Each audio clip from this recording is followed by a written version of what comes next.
From the PEP Radio Newsroom, we have this news from the climate talks in Brazil.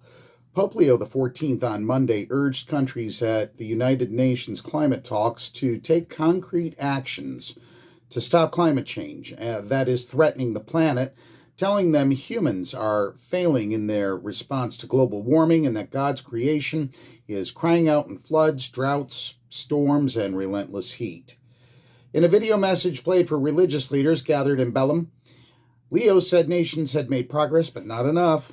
1 in 3 people live in great vulnerability because of these climate changes, Leo said. To them, climate change is not a distant threat, and to ignore these people is to deny our shared humanity. His message came as the talks were moving into their second week, with high-level ministers from governments around the world arriving at the edge of the Brazilian Amazon to negotiations. Monday was dominated by speeches with several leaders from Global South nations giving testimonial, which was quite emotional. And it was on devastating costs of recent extreme weather and natural disasters. Vulnerable nations have pressed for more ambition at these talks, as world leaders have begun to acknowledge that Earth will surely go past a hoped-for limit, 1.5 degrees Celsius, in Earth's warming since pre-industrial times. That was the target set at the talks back in 2015 in the landmark Paris Agreement. Scientists say in addition to deadly heat, a warming atmosphere leads to more frequent and deadly extreme weather, such as flooding, droughts, violent downpours, and more powerful hurricanes.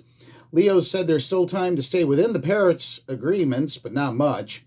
As stewards of God's creation, we are called to act swiftly, with faith and prophecy, to protect the gift he entrusted to us, he said.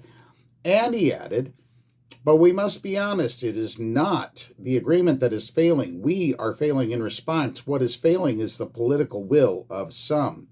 Leo made history this year by becoming the first American pope and has embraced Pope Francis's environmental legacy, including dismissing climate skeptics. The U.S., the world's second largest polluter, is skipping the conference.